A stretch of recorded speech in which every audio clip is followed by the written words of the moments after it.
Ropeway ये ऊपर से దీన్ని రోప్వే అంటారు. ఇతను పైన నుంచి కిందకు వస్తున్నాడు. 14 మీటర్లు ఇది మన హ్యాచ్.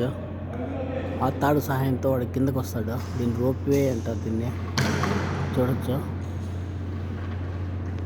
అక్కడ మనుషుడు ఏలాడుతున్నాడు. అంతా ఈ తాళ్ళతోనే ఏలాడుతూ ఉంటాడు వాళ్ళు. చూడొచ్చు. ఇదంతా రిస్క్తో కూడిన పని. దీనికి శాలరీలు అయితే బాగుంటాయి. నెలకు వచ్చింది ఒక 5 లక్షలు 6 లక్షలు జీతాలు ఉంటాయి. చూడొచ్చు. ఇది ఇంత రిస్క్ చేయాల్సి వస్తుంది. చూడొచ్చు. వాడు గాలిలో అలా తేలుతున్నాడు. ఇది 14 మీటర్ల హ్యాచ్. చూడొచ్చు. ఇది ఇంత పైన ఉంటే కూడా గాలిలో తేలుతున్నాడు. అంత రిస్క్ చేయాల్సి వస్తుంది. డబ్బులేం బాగుంటుంది కానీ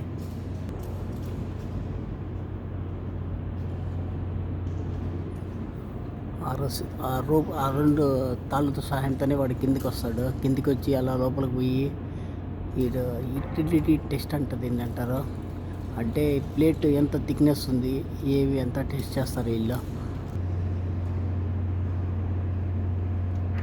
అలా పైన నుంచి అలా కిందికి వస్తున్నాడు.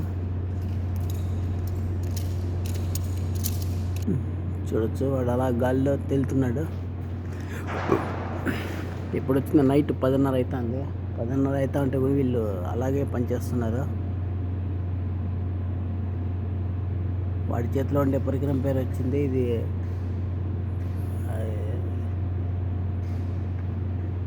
మెటల్ వచ్చింది. ఎంత థిక్నెస్ ఉంది ఏమి టెస్ట్ చేస్తుంది. చూడొచ్చు. అలాగే తేలాడుతున్నాడు గాలిలో.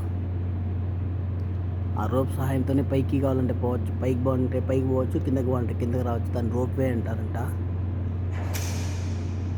ఇప్పుడు చూడండి. వాడు కిందకి వస్తాడు. అలా చూడొచ్చు. మేము అలా కిందకి వచ్చేస్తున్నాడు వాడు. అలా కిందకి వచ్చేసాడు.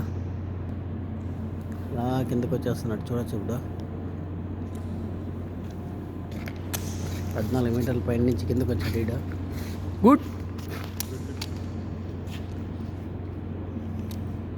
What is this name? ID. దీంతో వస్తాడు వీడు. దీన్ని ఐడి అంటారంట. సో చూడొచ్చు. ఈ రోప్తోనే పైన నుంచి వాడు కిందకు వచ్చాడు. రోప్ సాయంతోనే. దీన్ని ఐడి అంటారంట.